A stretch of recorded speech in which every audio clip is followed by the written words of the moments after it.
Then they outsourced me one day, and in the morning I had to do the scouts, and all my poetry is about love and relationships and death, and I have to shuffle my set in order to deal with 7 to 11-year-old scouts. When I get through that, I think, oh! And in the afternoon, it's little old ladies.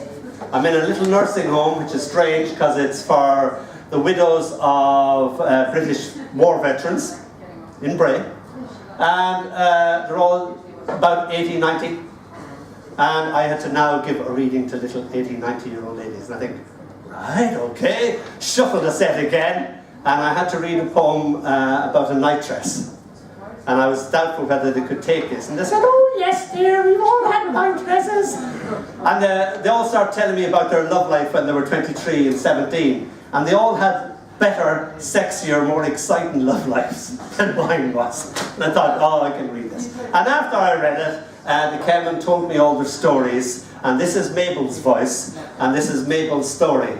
And for some reason it got triggered, and I wrote it the other day, and it's called Well, Kiss My Poetr Fossa. I'm Mabel now, got to think that. I remember the golden tassels of my dress touching the back of my knees as I was kissed for the very first time, bent over in a clinch as if we were statutory. The tassel's touch exquisite in itself, much more sensual than the actual kiss, as I wondered, his tongue dancing with my tonsils, if there was a name for that sort of thing. The back of the knees, I mean. Okay, Freddie, I command it, seeing as I seem to be in command here. That's quite enough of that. Shattered, he reluctantly took his tongue out of my cheek. Cheeky bugger, I thought, should never have let him go that far. Crestfallen, he stammered a sorry. You won't tell my mother, will you? Hid his erection with his topper.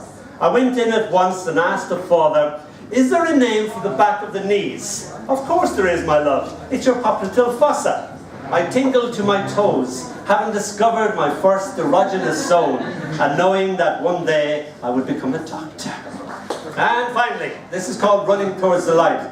I was talking to an old chap, and he was explaining cricket to me for about an hour. And after an hour, I was still none the wiser of how cricket worked or anything like that.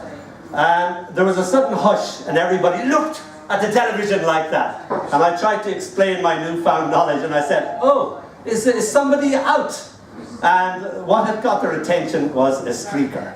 And everybody was focused on that. So I now found that the exciting thing about cricket is the waiting for a streaker to dash across the pitch. I've looked at many test matches since, no streaker. So I feel cheated. So this is John, and he was telling me what it was like that war was so present in 1939 that it was tangible, touchable, palatable. Reports were coming back, and his world was going to change. It's called Running Towards the Light. The fear of war walks upon the air, strides across the countryside like a gigantic, demonic Puss in Boots, a grim tale let loose upon a world that can only offer in its defence the beauty of this spider web, thrown across the space between hedgerow and fence. This the last sunset that will ever know peace in our time. I fear Mr. Chamberlain has got it wrong. Herr Hitler has caught the bus. A hawk hovers in its beauty. I sit making its jesses and leashes. Already I can see I stand in the ruins of my life, an ordinary man turning into history. War invisible yet totally tangible, its hand touching my landscape.